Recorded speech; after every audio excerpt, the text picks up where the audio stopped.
কর্কশ কণ্ঠে বলিয়া উঠিলেন, কে চাও? এ ঘরে তোমার কি দরকার? তার এরকম কণ্ঠস্বর কখনো শুনি নাই।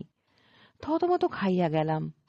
আগে আমি তিনি লাফাইয়া উঠিয়া গর্জন করিলেন, পান চিবোতে চিবোতে পাঞ্জাবি উড়িয়ে আপিস করতে এসেছ ছোকরা? এটা তোমার শ্বশুর বাড়ি পেয়েছ বটে? গায়ে ফু দিয়ে ইয়ারকি মেরে বেড়াবার জন্য আমি তোমাকে মাইনে দিই? যাও, টুলে বসে কাজ করোগে। তোমার মতো পুচকে কেরানি খবর না দিয়ে আমার ঘরে ঢোকে কোন সাহসে? ফের যদি এরকম বেচাল দেখি, দূর করে দেব। হোঁচট খাইতে খাইতে ঘর হইতে বাহির হইয়া আসিলাম। এ কি হইল?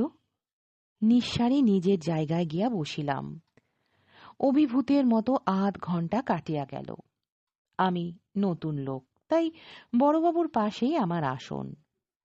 চোখ তুলিয়া দেখিলাম তিনি গভীর মনঃসংযোগে খস খস করিয়া লিখিয়া চলিয়াছেন, আর সকলে নিজ নিজ কাজে মগ্ন, কেহ মাথা তুলিতেছে না।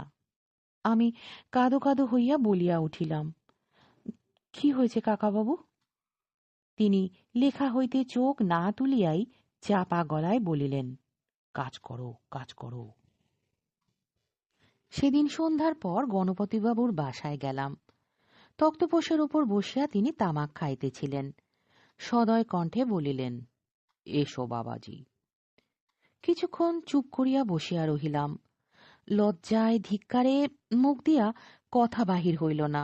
শেষে অতি কষ্টে বলিলাম, কি হয়েছে আমায় বলুন, আমার কি কোনো দোষ হয়েছে? তিনি বলিলেন, না, তোমার আর দোষ কি? তবে বলেছিলুম, বড়র পিরিতি বালির বাঁধ। এর মধ্যে কোনো কথা আছে? আপনি আমাকে সব খুলে বলুন কাকাবাবু। তিনি কিছুক্ষণ এক মনে ধূমপান করিলেন। খুলে বলবার মতো কথা নয় বাবাজি। না, আপনাকে বলতে হবে, কেন উনি আমার সঙ্গে এমন ব্যবহার করলেন? তিনি দীর্ঘকাল নীরব হইয়া বসিয়া রহিলেন। কেবল তাহার গালে মাঝে মাঝে খাঁচ পড়িতে লাগিল। বলুন কাকাবাবু। তুমি ছেলের মতো, তোমার কাছে বলতে সংকোচ হয়। আসল কথা ঝি। বলিয়াই তিনি চুপ করিলেন।